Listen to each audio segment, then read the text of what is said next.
Hey everybody, it's Sensei Sid with Fields Karate, and today I've got another Karate at Home video assignment for you.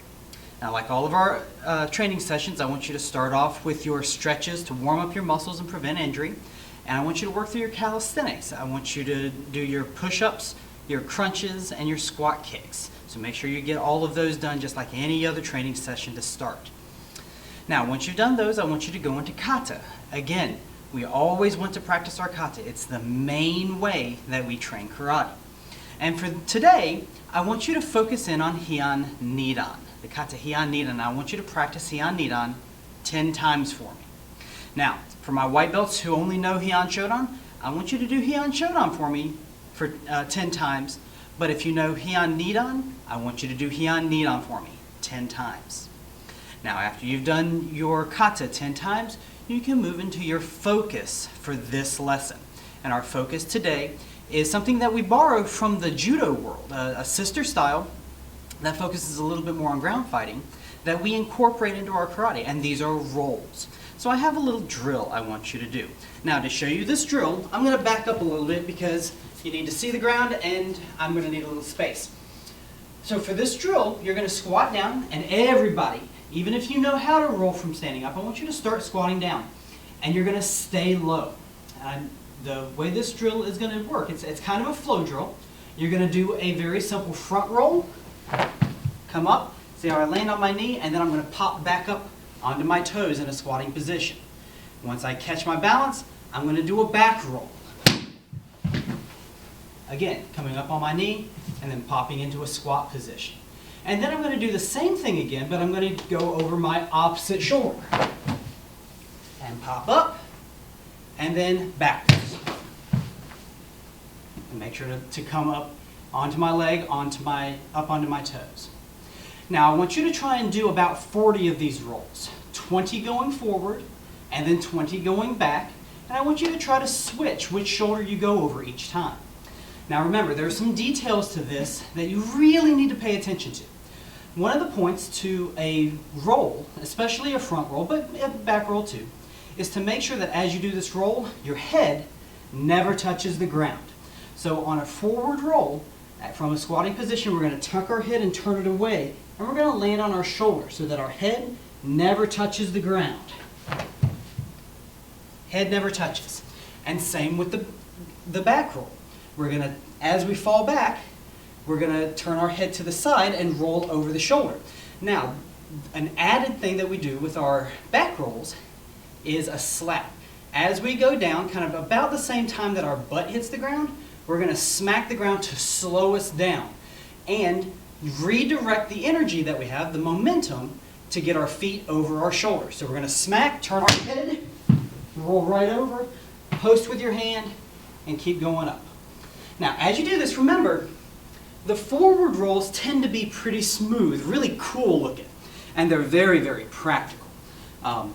These rolls, forward and back, have in the past saved my hide when I needed it to. So make sure you practice those.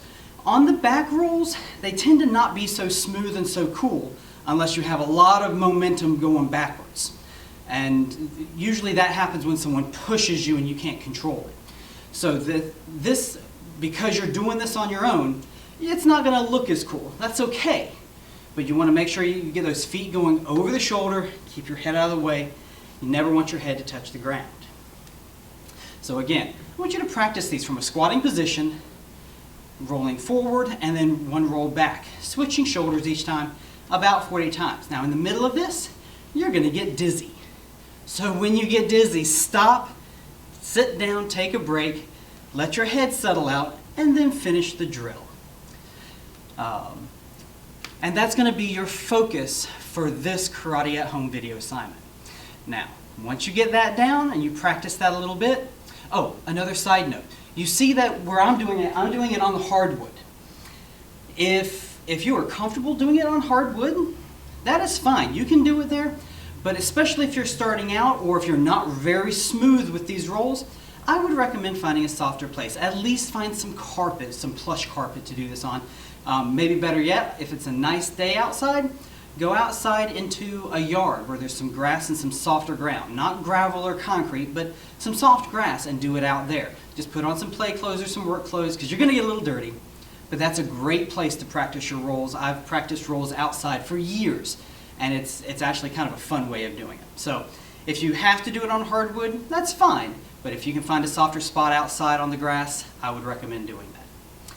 Now, once you've done your rolls front and back 40 times in total, I want you to go into conditioning. We're going to focus on our cardiovascular system. We want to work up a sweat and really start breathing hard. And the way I want you to do that today is by doing what we call Budo burpees. Now, students at Fields Karate, you know what these are. But just as a way of reminder, to do a Budo burpee, you're going to drop down, squat down, put your hands out, and you're going to pop your feet at the same time, straight out. And you're going to do a push-up. Boom. When you finish your push-up, your feet pop back up, and you're going to jump way up into the air, and you're going to tuck your knees into your chest and land. So, a little bit faster. Down, pop out, push up, pop up, jump up. Remember to breathe as you do this. Anytime you contract your body, so when you go down, breathe in, and then when you pop out, when your body extends, breathe out. Push up, breathe in going down. Breathe out when you come up. Breathe in when you pop it. And then when you jump, and you want to land in a fighting stance. So, I want you to work through your Budo burpees, and I want you to try to do 20 of them. If you can do all 20 without stopping, with no breaks, awesome. If you need to take a break at around 10, do that. But try to push yourself and really work up a sweat. This is going to be a great full body workout. So work up that sweat, work out that cardio, and this is going to help improve your lung capacity, and everything in your body is going to get a little workout. So that's your at-home karate assignment. I want you to practice this, try it out. If you want to go back and do some training from other videos, feel free to do that. And as always, if you want to drop a picture or a video down in the comments section, I would love to see what you guys are doing. Hope to see you in the dojo again soon. Thanks.